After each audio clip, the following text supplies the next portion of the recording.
Fred here, welcome back to the Gun Geek channel. In this episode, we'll be talking about the Walther P99. So I'm heading over to Bass Pro in search of a CZ75, and I get in there, they're pretty crowded. So while I'm waiting my turn, I'm looking down the gun case, and I saw this Walther P99 AS, and when it was finally my turn to talk to the salesperson, I asked to see it. And when I put it into my hand, the ergonomics of this pistol instantly won me over. And plus they didn't have a CZ75, and now I don't own one even to this day, but I own the Walther P99. So it was like it fit like a glove. However, every handgun is going to fit people's hands differently because everybody's hand is different. So you have these back straps. So before the XD and the M&P and the new Glocks and all that, this gun, which came out in 1997, had changeable back straps before all the other ones that we know. Incredible. I mean, this thing was in development starting in 1993. It was in development for about 3 years. One of the people that were on the Glock team actually were in the development team for this, and it came out in 1997. Now, to change the back straps, it's just a simple process of punching out a roll pin right here. And once you punched it out, you could take this out and place a different one in that would fit your hand. So if you're tired of listening to me blab, let's go ahead and go to the range and see how the Walther performs.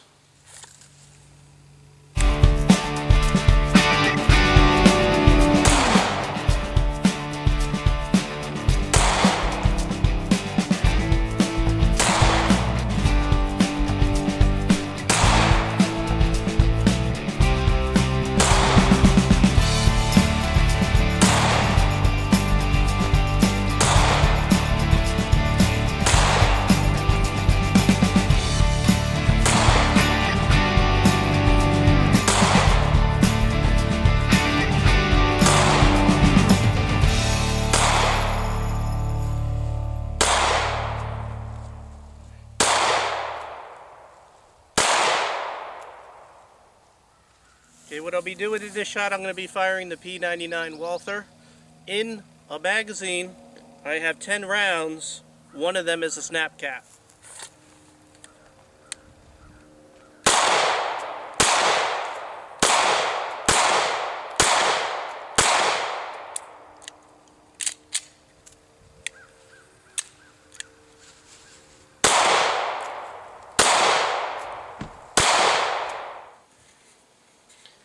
Now that you're back from the range, I'd like to go over some of the upgrades that this pistol came out with in 2004. It was sort of a redesign, and one of the things that really stand out that have changed is they got rid of the ski ramp or the bump that's located right here underneath the trigger. Just to show you what that used to look like, I have a picture here, and you can see there was a bump.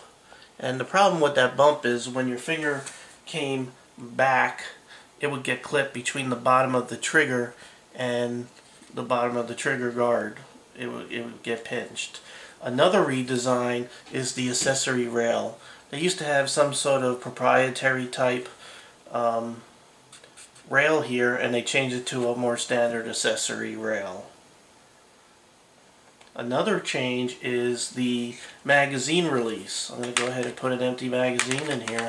And they made it longer. It used to be short only to here, and they extended it out a little bit further. This is ambidextrous on both sides of the trigger guard. I'm going to go ahead and push it with my index finger on this side so you can see it come down. And it really comes out with authority there. Really smooth. Some other standout features with this pistol is that it is striker fired, and it has this little pin on the back similar to the XD, but before the XD came out. So not only can you see that little red dot, but you can go ahead and feel it there, so you know that your striker's pulled back and that it's cocked. You also have a decocker located right here on the top of the slide. There's nothing sticking out, there's no lever, it's integral into the slide. So all you do is press down and it decocks. This pistol does come stock with an adjustable rear sight and changeable front sights. Came with 2 other front sight posts that you could use. This handgun utilizes a 3-dot system, very easy to use. Again, this is the AS model, which stands for anti-stress. There also is a double action model, and there is a quick action model. The quick action is similar to the Glock, where it slightly preloads the striker and it makes your trigger pulls very consistent. Now in the anti-stress model, your first trigger pull is double action and your remaining trigger pulls are single action. I'm going to go ahead and demonstrate that. I'm going to go ahead and pull back the slide and then decock it. And now I'm going to demonstrate your first shot would be double action.